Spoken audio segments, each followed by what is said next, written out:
Doc, maiba ko. Tinawagan ko kanina yung cellphone mo. At ang sumagot yung sekretarya mo.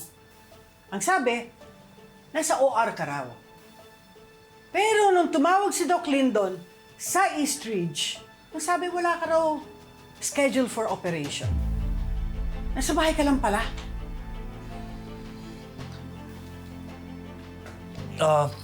Tiyang, kasi... Teka lang, Carlos. Wala ka, pero nung tinatawagan yung telepono mo, sekretary mo yung sumasagot. Don't tell me dinadala mo yung sekretary mo sa bahay. Ate, please. I was just joking. This is not the right time for that.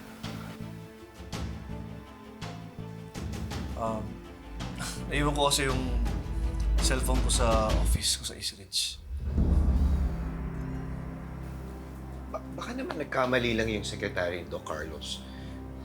She thought na may scheduled operation siya. Well, I hope he's telling the truth. Giselle, nagsasabi ako ng totoo.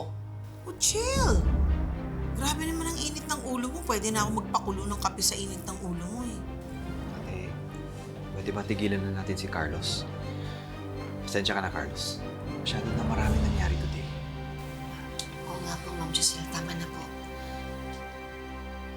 Carlos, mabuti pa siguro kung dito na lang muna tayo sa hotel magstay kasi baka mamaya delikado kung umuwi tayo sa bahay. Tama ka, Lynette. Mas maganda kung dito muna tayo sa hotel.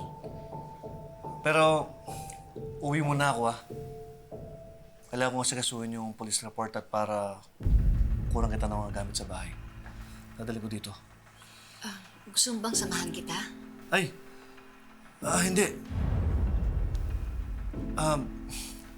Sigurado ako na pagod kayo ni Annalyn.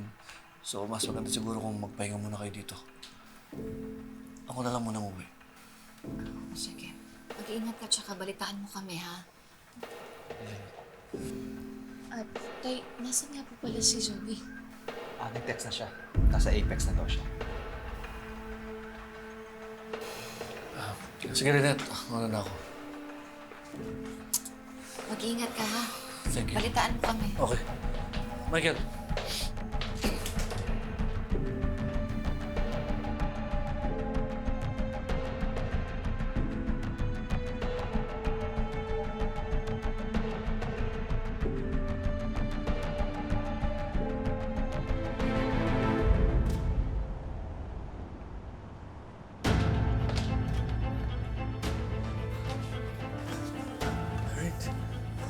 Alright.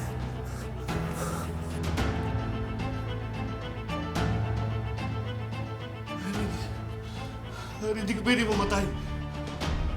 Harry.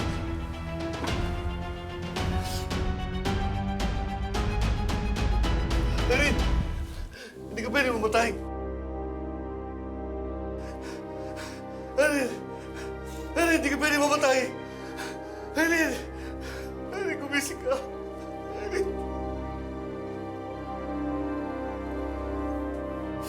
Harry. Patawarin mo ako, Harry.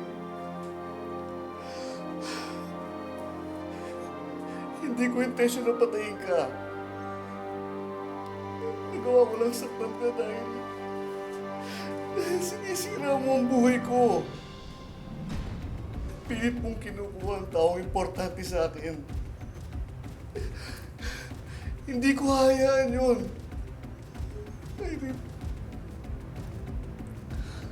Irene, doktor ako. Nagliligtas ako ng buhay. Hindi yung pumapatay ng tao, Irene. Hindi ko ganoon. Hindi ko ganito. Tawarin mo ako. Irene.